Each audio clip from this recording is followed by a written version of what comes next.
abantu bajya bashima Imana babyaye nyuma y'imyaka myinshi. Ejo bundi bushize ndi Musanze nabonye umuntu wabyaye nyuma y'imyaka 36. Imana ni igitangaza. Yashatse afite imyaka 18 abyaye afite imyaka 54. Imana iteye ubwoba.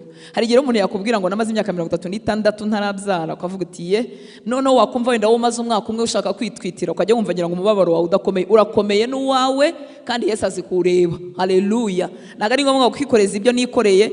Oya, nta nubwo ari ngombwa ngo nyikoreze ibyo wikoreye kugira ngo mbashe kumva. Yesu amaso ye aratobora akamenya ingorane zawe n'uburemere bwazo. Nusenga rero ujye umubwira nk'ubwira Imana nk'utabwira umuntu. Iyo tugiye kubwira abantu turabisasira kugira ngo batabona kwenda ko twaje no kubasaba cyangwa kubarushya kwagira ukuntu bisasira. Ariko nubwira Imana ujye ubwira nk'ubwira papa, nk'ubwira Imana ishobora byose, kuko ibyo umubwira n'ubundi arabizi. Ariko yahisemo ko dusenga, yahisemo kwishura Kristo birushijeho ubaka ubuzima bwe nk'uko wagambiriye umugeze aho wifuza.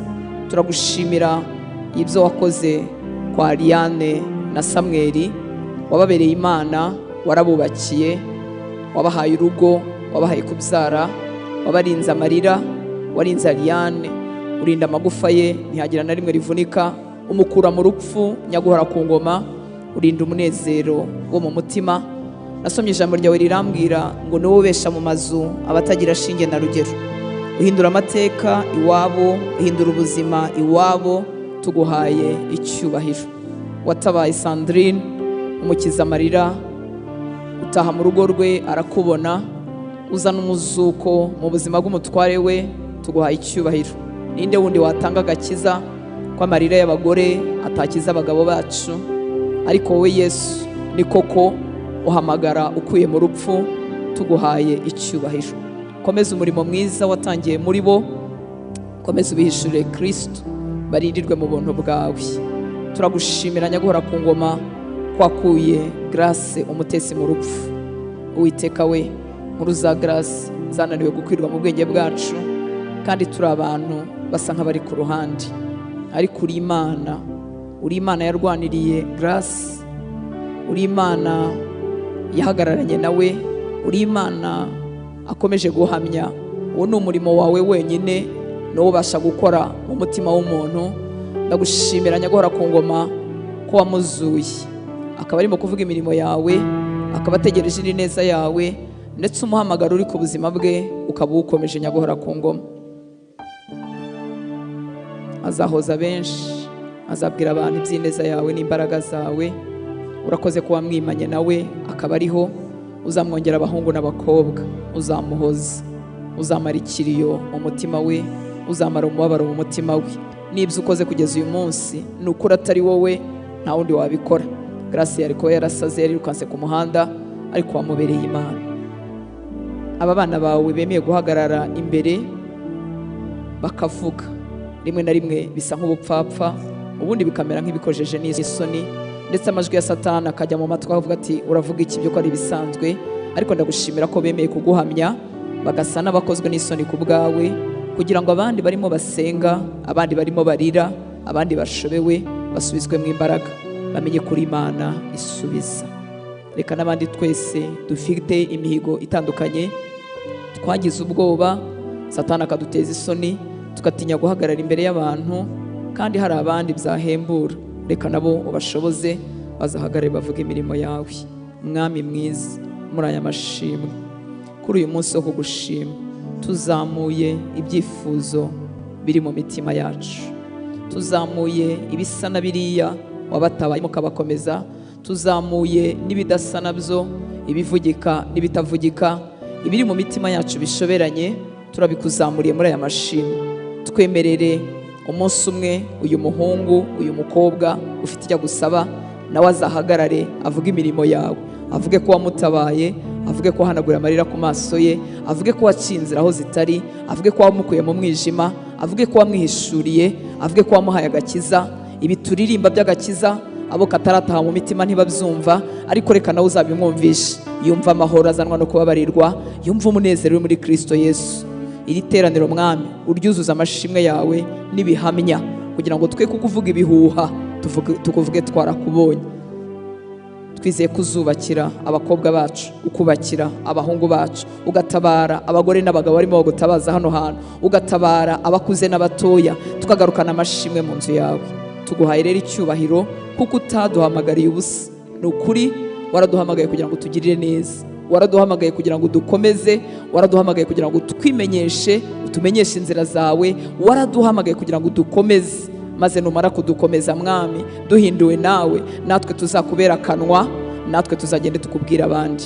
Tuguhaye rero icyubahiro muri iki gitaramo cya nimugoroba, ku ntebe yawe unezererwe abahungu n'abakobwa barimo bagushima. Ni wowe Mana yacu, ni wowe dutegereza, byiringiro byacu byose biri muri wowe.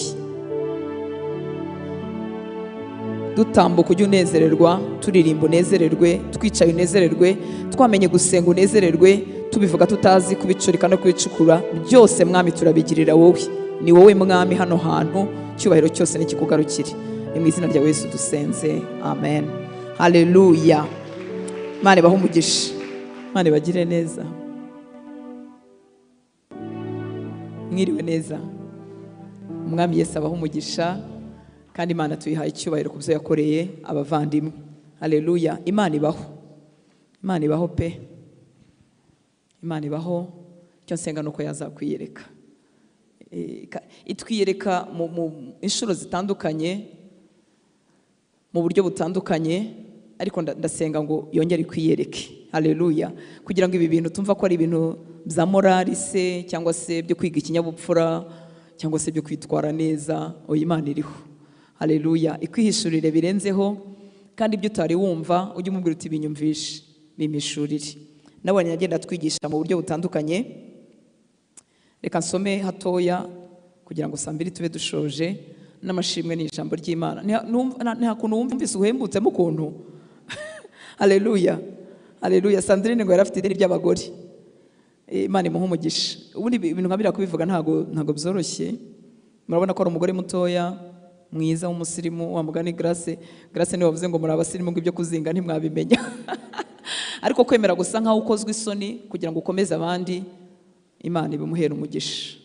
Mwumvise Grace umutesi yaravuze ngo arashaka guhamya Imana itaramwongera abahungu n'abakobwa kuko izabamwongera. Murumva icyo kintu iteye ubwoba, namwe mwikanze. Ariko Imana yo kwizerwa izamugirira neza, izamukoresha. Imana ibaho umugisha. Navuga byinshi ariko reka ndekeraho. Imana iho umugisha Ariane na Samuel. Ariane yemeye ko tujyana i Burundi adafite amenyo. Murabona ko aseka neza. Na mbere yaho yasekaga neza, amenyo taramera kuriya. Ariko umva Satani ngomba ko yaramwongora akavuga ati ubugiye i Burundi, igihugu wabayemo ugiyeyo n'ibihanga. Ariko Imana ishimwe ko yirengagije iby'ubwiza akemera gukora uwo murimo w'Imana. Imana ibumuhere umugisha. N'umutware we urimo gukorera Imana muri twe, Imana imuha umugisha. Ubundi utahagurukijwe n'Imana nta muntu waguhagurutsa ngo agushobore, ariko Imana yahagurukije umuntu iramuhagurutsa. Mureba umwete abikorana, afite akazi n'izindi nshingano yakabaye arimo, ariko akabikorana uwo mwete. Mwese muraba umumaro, nanjye nshimye Imana ku bwanyu. Imana iha umugisha Nurusa waje guhamya Imana Irera. Imana iha umugisha Grace nikuze. Reka ndekurondogora nawe wicaranye ishimwe ry'abandi. Uzi ko ishimwe riba ari ry'abandi. Haleluya. Nawe wicaranye ishimwe ry'abandi uzarivuge kugira ngo hagire abandi bantu bakomezwa. Sibyo? Imana ibaho umugisha. Ndashimira rero Imana kubw'abarinzi ku nkike. Ndashimira Imana ko mukunze Imana. Ndashimira Imana ko mukomeje kugira umwete wo kwishaka, kandi n'ubundi nkomeza mbe bakangurira. Imana ijye gucira inzira uboneke mu materaniro, dufatanye kwiga ijambo ry'Imana kugira ngo dukurire mu mwami. Umwami atubikiye amabanga menshi, arimo aratwigisha ibintu byinshi bikomeye, kandi arifuza kudukoresha. Ntago umwami Imana yashyizeho igicaniro cy'abarinzi ku nkike kugira ngo akoreshe rutansi, oya, no kugira ngo ibyo anyigisha, ibyo namenye n'ibyo ntaramenya neza mbikwigishe, ariko hagurutse ingabo hagati muri twebwe. Iyi si yuzuye imiruho n'ingorane. Umwami Imana akeneye abahungu n'abakobwa benshi bitoza gusenga, bamenye ijambo ry'Imana. Muri make cyangwa muri menshi ntago ko barinzi ku nkike Imana yifuza guhagurutsa nk'umuntu waba umuvuga butumwa ariko atazi gusenga, cyangwa ngo ihagurutse abadufasha muri tekinike. Imana ibaha umugisha no badufasha, ariko ngo bamenye tekinike gusa batazi gusenga. Ntago ari mwene ibyo. Imana irashaka guhagurutsa umuntu wuzuye ushyitse agakorera mu mpano ye, ariko akaba n'umwinginzi, akaba umuntu ushobora amafaranga. Ntago wamenagura zira karande, ntago wagira ubutsinzi. Ushobora kugira ubutsinzi mu kintu kimwe ukagira akazi ugahirwa, ariko ukabura ahandi hantu. Ariko iyo ibyo byose tubikoze twiga ijambo ry'Imana, twiga gusenga, duhinduka ingabo nziza umwami yakoresha, tugatambuka ahantu hose. Haleluya. Rero umwami Imana akomeza kumpere inyota. Reka nsome kugira ngo nibi nabyo tubitahane hamwe n'ibindi byose Imana yaduhaye. Turi mu butumwa bwiza bwanditswe na Yohana igice cya 5 umurongo wa mbere kugeza ku murongo wenda ngarukire nko kuri 7. Buriya se ndagarukira kuri 7 biraba bicitse. Tugarukire nko ku 9. Ubutumwa bwiza bwanditswe na Yohana igice cya 5 umurongo wa mbere.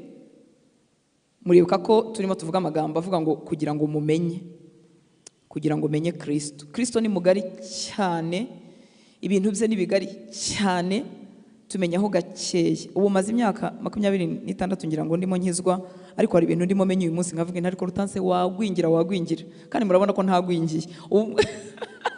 Sisa nk'umuntu utaragwingiye, ariko nagwingira. Bizwi nanjye n'Imana. Rero kugira ngo mumenye, ndasaba Imana ngo iguhe inyota kugira ngo umenye Kristo, umenye ubwiru bwe, umenye imbaraga ze, umenye urukundo rwe rutagira akagero, umenye imbabazi ze zitanga, umenye imbaraga ze. Haleluya. Mwimenyanire gutya mwembi, nta muntu uri hagati yanyu. Ngo hanyuma y'ibyo haba iminsi mikuru y'Abayuda, Yohana 5 umurongo wa mbere. Hanyuma y'ibyo haba iminsi mikuru y'Abayuda, nuko Yesu ajya i Yerusalemu. Kandi Yerusalemu bugufi bw'irembo ry'intama hariho ikidendezi mu Ruheburayo cyitwa Betesida, cyariho amabaraza 5. Muri ayo mabaraza hari abarwayi benshi, barimo impumyi n'ibirema n'abanyunyutsi, bari bategereje ko amazi yihinduriza. Kuko rimwe na rimwe marayika yamanukaga akajya muri icyo kidendezi agahinduriza amazi. Nuko umuntu wabanzaga kujyamo amazi yihindurije niwe wakiraga indwara ye iyo ariyo yose. Haleluya. Hari ku murongo wa mbere hatubwiye ngo hanyuma y'ibyo haba iminsi mikuru y'Abayuda. Ahangaha ntago twamenye neza niba ari uwuhe munsi mukuru, nubwo ubutumwa bwiza bwanditswe na Yohana harimo iminsi mikuru itandukanye, ariko birashoboka ko yaba ari Pasika cyangwa Pentecote cyangwa iminsi y'ingando cyangwa icyo ari cyo cyose, ariko bari muri ya minsi mikuru bari bategetswe. Murabizi hari inshuro bazangukaga bakajya Yerusalemu niba ari 3 mu mwaka, bari bategetswe abantu bose bakajya muri iyo minsi mikuru. Rero nubundi bari mu minsi mikuru nk'iyo ngiyo. Hanyuma Yesu ajya Yerusalemu. Yesu yari yaramaze kuza. Ahangaha kuri iki kidendezi cyitwa Betesida, bivuga ko cyarimo amazi yakoreshwaga mu rusengero, ariko Betesida ubwabyo bivuga a house of mercy, inzu y'imbabazi mu Kinyaremaya, niba ari Kinyaremaya Aramayike. Ni ukuvuga ngo bivuga inzu y'imbabazi. Ikintu kintangaza imbabazi z'Imana, nubwo bari mu bihe by'ubuhenebere, ariko Imana mu mbabazi zayo igira ikigasigaza ahantu abantu bayo batabarirwa. Haleluya. Icyo kidendezi ngo inzu y'imbabazi, a house of mercy. Imbabazi z'Imana ziratangaje. Bari mu gihe cy'ubuhenebere, nta jwi ry'Imana, bimeze ukuntu biratsitse, ariko Imana y'imbabazi isiga ahantu abantu bashobora gutabarirwa. Imana ishimwe cyane. Haleluya. Hanyuma ku murongo wa 5 ngo hariho umuntu wari ufite indwara ayimaranye imyaka 38. Yesu amubonye aryamye, amenya yuko amaze igihe kirekire arwaye, aramubaza ati, mbese urashaka gukira? Nanone ndashima Umwuka Wera bitacitse ngo yemere ko 38 ijyamo. 38 ni imyaka myinshi y'ikibazo yo kubabara urwaye. Nago tuzi ngo ku kidendezi yari amaze imyaka ingahe, ariko yari amaze imyaka myinshi. Hanyuma Mwuka Wera yemera ko uyu mubare munini uteye ubwoba ujya muri Bibiliya, kugira ngo nuwusoma ubutinde bw'ikibazo cyawe ntibuzagutera ubwoba. Haleluya. Uvuga uti Imana ikiza ibibazo. Muzi ko Yesu yamukijije gutya mu kanya ko guhumbya no guhumbura. Uyu Yesu ukiza ikibazo cy'imyaka 38 gutya ngo pafu, bigutere kwiringira ko icyawe imyaka kimaze n'ubutinde n'ubukana nabyo bimworoheye. Haleluya. nta kantu kigeze gacika mwuka wera ngo kajye muri Bibiliya byamucitse, byose bifite impamvu. Imana ishimwe cyane. Hanyuma Yesu w'imbabazi aramureba mu bantu bose barangwa ku kidendezi ngo amenya ko arwaye igihe kirekire. Murabizi igihe tujya gusenga ukajya wumva wabisobanurira Imana. Sinzi uwabivuze ashima, ngira ngo na Ariane wavuga ko akundi uyobora Imana inzira nkaho yagukurira amafaranga. Barandroid mwe, Yesu ashimwe. Mujye mushyiramo ubuntu nubwo bitoroshye, ari igihe nawe aba ari ubucungiraho ntabwo byoroshye, ariko Imana y'imbabazi ibesha mu mazi abatagira shinge na rugero, igutabare yo kabyara. Yatabaye uriya muryango igutabare, yantabaye ku bigendanye na Barandroid, Imana we igutabare. Hanyuma Yesu amurebye amenya ko iki kibazo kimaze igihe kirekire. Iyo dusenga cyane cyane ibibazo bidutinzeho, hari ukuntu ujya urangira Imana inzira ukajya wumva yaca hariya, kanebwira uti buri yuriya niwe wabikora, hariya niko byagenda. Nidusenga n'urimo gusenga ntukeneye gusobanurira Imana. Ubu Yesu amubonye amenye ko ikibazo cye kimaze igihe kirekire. Yesu azubukana n'uburemere bw'ikibazo cyawe. Haleluya. Azi uburemere bwacyo. Ushobora no kukibwira umuntu ntacyumve nk'uko wowe kikuremereye. Cyane cyane iyo umuntu amaze kumva ibintu bikomeye, hari igihe uza kumubwira ibyo akajya yumva biroroheje. Uwo ni umuntu. Cyangwa iyo yaciye mu bikomeye akaba yavuga, abantu bajya bashima Imana babyaye nyuma y'imyaka myinshi. Ejo bundi bushize ndi Musanze nabonye umuntu wabyaye nyuma y'imyaka 36. Imana ni igitangaza. Yashatse afite imyaka 18, abyaye afite imyaka 54. Imana iteye ubwoba. Hari igihe umuntu yakubwira ngo namaze imyaka 36 ntarabyara, ukavuga uti ye none wakumva wenda wo maze umwaka umwe ushaka kwitwitira, ukajya wumva ngira ngo umubabaro wawe udakomeye. Urakomeye n'uwawe kandi Yesu azi kureba. Haleluya. Ntago ari ngombwa kwikoreza ibyo nikoreye, oya, nta nubwo ari ngombwa ngo nyikoreze ibyo wikoreye kugira ngo mbashe kumva. Yesu amaso ye aratobora akamenya ingorane zawe n'uburemere bwazo. Nusenga rero ujye umubwira nk'ubwira Imana, nk'utabwira umuntu. Iyo tugiye kubwira abantu turabisasira kugira ngo batabona kwenda ko twaje no kubasaba cyangwa kubarushya, ukajya ureba ukuntu bisasira. Ariko nubwira Imana ujye ubwira nk'ubwira papa, nk'ubwira Imana ishobora byose, kuko ibyo umubwira n'ubundi arabizi. Ariko yahisemo ko dusenga, yahisemo ko tubimubwira. Haleluya. Ngo Yesu amurebye amenya ko arwaye kandi igihe kirekire. Aramubaza ati mbese urashaka gukira? Aho nongera gukundira iki cyanditswe nuko uyu muntu nk'uko mubizi ntago yari azi neza gutanga igisubizo. Ubundi biragoye ko waba ufite ikibazo cy'imyaka 38 ngo umuntu nakubaza ngo ubukivuga ibintu bitomoye. Abantu basigaye babivuga mu buryo budatomoye. Ndabaramukije kandi ndabakomeje. Yesu ni uwo kwizerwa. Haleluya. Hari igihe najyaga msuka nkavuga ngo umuntu abaje ngo urashaka iki, gasanga sinamenya kumubwira icyo nshaka. Kandi koko hari igihe biba kavuyo. Hari igihe biba kavuyo ukajya uvuga uti nimba yabanza iki, ese arabanza kumuha agakiza, ese arabanza duha amafaranga, ese arabanza gutabara abana, ese arabanza, ukajya wumva utazi icyo ushaka. Yesu warabizi bigukwiriye. Haleluya. Kandi nabigeramo bizamenyekana ko yabigezemo. Humura. Uyu mugabo rero nawe byari byaramushobeye nkuko nawe byagushobeye cyangwa bijya bidushobera. Yesu ashimwe. Igisubizo yatanze nticyabujije Yesu gukora icyari kimuzanye. Ngo umurwayi aramusubiza ati databuja simfite umuntu unjugunya mu kidendezi, iyo amazi yihindurije atangira kumuha amakuru y'amazi n'ikidendezi. Ntiyarazi n'uwabwira uwo ari we. Urabona iyo ugize Imana ukibonera ukwibariza no gutega amatwi uhita ubimubwira. Ibyo byose nta kintu yari amutegerejemo, ko ntiyarazi ko Yesu ari umukiza, ntiyarazi ko ari Imana. Ngo umurwayi aramusubiza ati databuja simfite umuntu unjugunya mu kidendezi, iyo amazi yihindurije nkiza undi antanga kumanukamo. Yesu aramubwira ati byuka wikorere uburiri bwawe ugende. Ijwi rya Yesu ritandukanye n'andi majwi. Undi muntu ko yararemze imyaka myinshi yabwiwe n'iki ko ari buhite yikorera. Kuki atavuze ati reka ngiye sinjya nikorera uburiri, ngiye sinjya mbyuka. Ariko ijwi rya Yesu, haleluya, rifite imbaraga zikora icyo ryavuze. Yahise yikorera uburiri bwe ataburanye arigendera. Habe no kumaza turinde wowe nkijije byari byaramucanze. Reka tugaruka kumenya Yesu hari ukuntu yabiducanguriyemo. Hari igihe biba byaragucanze utazi icyo ushaka. Yesu ashimwe. Ubushobora kuba uri hano ariko niba kurangira n'umuganga wa Kinyarwanda nk'uko uri mwana w'umukobwa ageze kutubwira, naho ukazajyayo kavuga uti okay, reka nsenge, we n'umugabo yaza nsenge, ariko n'abatanga imiti izana abagabo ariko nabyo mbigerageze. Uyareka kubigerageza, hagarara muri Yesu n'amaguru yawe yombi. Mubwire uti nzagutegereza icyo bizasaba icyo ari cyo cyose. None uzashimute kandi waragiye mu bapfumu. Ese uzabwirwa n'iki ko umwana wabyaye wamukuye mu masengesho cyangwa wakuye mu bapfumu. Tuzabwirwa n'iki ko umugabo washatse ari uwo masengesho cyangwa ari uwo mu bapfumu? Nta kintu cyiza Satani atanga, ibintu byose atanga bigira inkurikizi. Iyo aguhaye umugabo, uwo mugabo niba navuga ngo aramuguhaye cyangwa simzi uko abigenza, ariko iyo avangavanze ibyo avanga umugabo akaboneka, azagaruka kumusura kuko ni umuhungu we. Ubwo sobukwe ninde? Tegerereza ku Mana itanga ibintu bitomoye. Bishobora kutabangukira aho tubishakira, ariko itanga ibintu bitomoye. Nimba uri muri Kristo bamo neza. Mubwira uti ndimo ndaseba ariko ndagutegereje, kuko hari igihe duseba nshuti z'Imana. Nge nyamubwira nti ninseba nawe urabisubira, murabizi turasebana twembi. Ariko iteka ibikuramo icyubahiro. Ari gihe usa nkaho usebye ariko ikabikuramo icyubahiro. Ubu se amashimwe abana b'Imana barimo batangaza, barimo batambutsa, ntarimo kutwubaka. None si ishimwe riva mu ki? Ubuhamya se buva mu ki? Buva mu ntambara, buva mu byamaze iminsi bitameze neza, bwacya bikamera neza. Haleluya. Imana yacu niyo kwizerwa.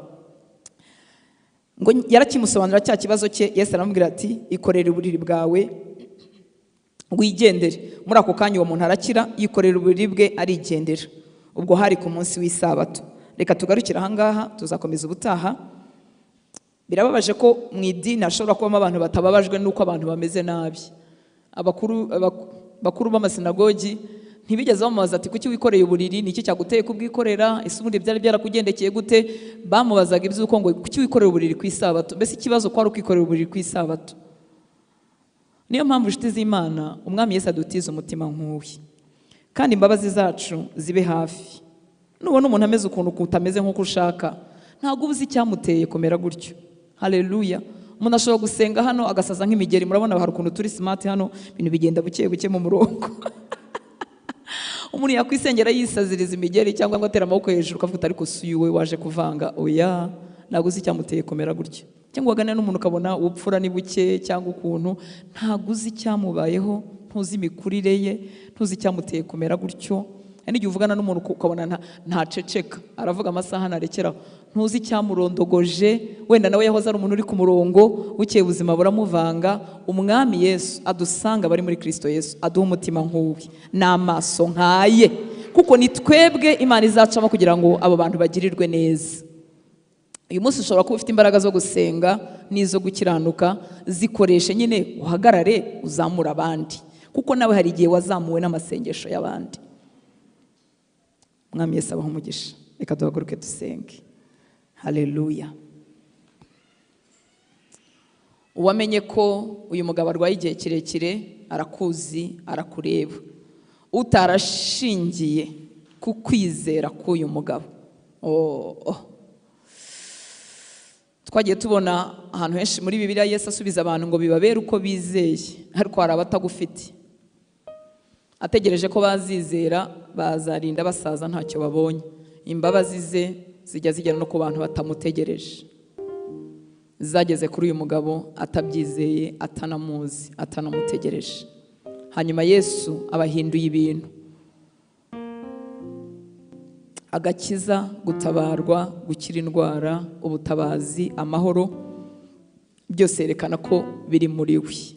Yaraje ikidendezi gihinduka ubusa, yaraje imihango n'ibyakorwaga byose bihinduka ubusa. Yesu arahagije.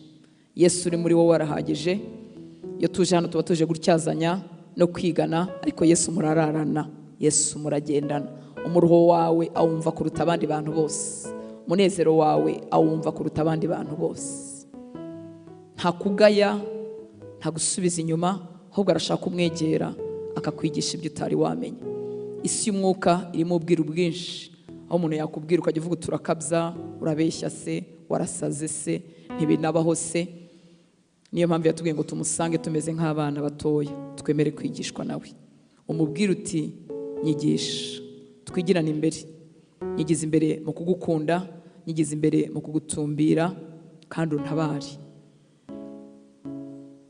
Reka tumuzamurire amaboko, umubwire ibiri mu mutima wawe. Data, uyu wari umugoroba wo kugushima, tuvuga imirimo yawe n'ibitangaza byawe.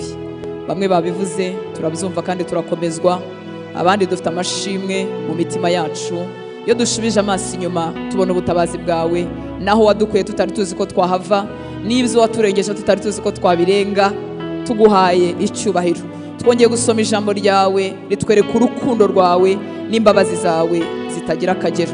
Betesida ya kera yari iriho, uyu munsi urahagije. Ubwawe uri imbabazi zigenda, ubwawe uri ubuntu bwuzuye, kandi ntiwabutwimye, waratwihaye, waduhaye ubuntu, utwuzuza imbabazi zawe. Ndasenze muri iyi nzu nanone ngo naho habe a house of mercy, habe inzu y'imbabazi. Hano hari abamaze imyaka myinshi bagutegereje, hano hari abazi uko bakubwira ikibazo cyabo, hari abatamenya icyo bavuga, hari abagusubiza nk'uriya mugabo akakubwira ati nkiza bantangamo, maze kuruha gutanguranwa bantanga, maze kunanirwa kubura umuntu, biravangavanze, ariko urihagije mu kubivangura, urihagije nyaguhora ku ngoma.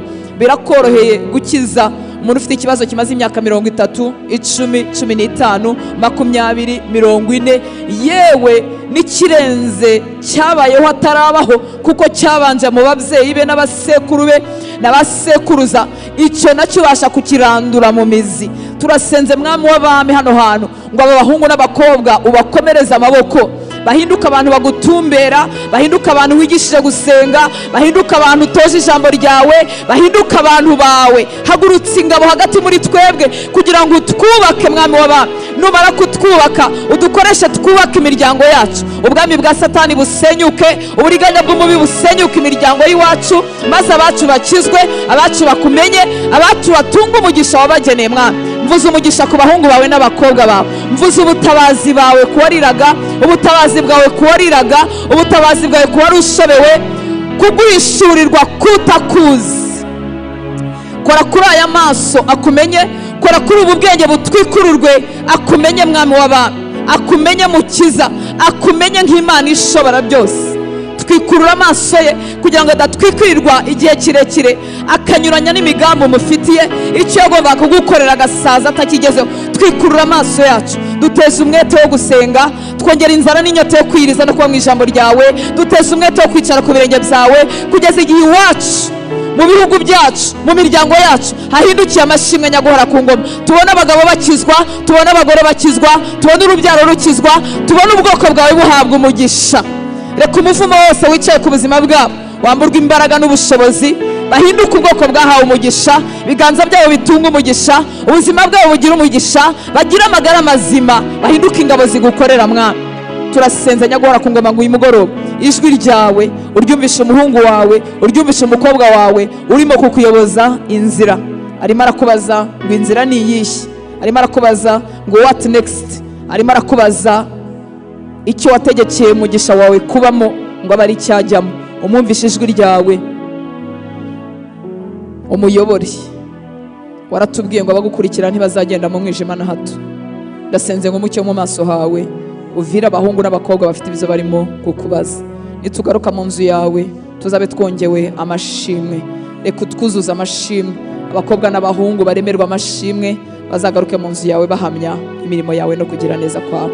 Dusabiye umugisha abantu bose bakora imirimo itandukanye kuri iki gicaniro kugira ngo kibeho, abitanga, abo tuzi n'abo tutazi, abatanga ubutunzi bwabo, abakoresha impano yabo, abamara amajoro badusengera n'amanywa badusengera kugira ngo dukomerere muri iyi mirimo duha, ubaha umugisha. Abana bawe baza basiganwa bava mu kazi no mu nshingano, bakaza bihuta muri za mbuteyaje, bakaza basiganwa kugira ngo bigishwe nawe, ubaha umugisha. Ukomeze ubihishurire, ukomeze ubakuze, bahinduka abo wabageneye kubabo. Hagurutse ingabo hagati muri twebwe nk'uko wabidusezeranyije. Ni mu izina rya Yesu dusenze, amen. Mwami Yesu abaha umugisha, abagire neza. Reka turamukanye, duhoberane, dutahane amahoro ya Kristo.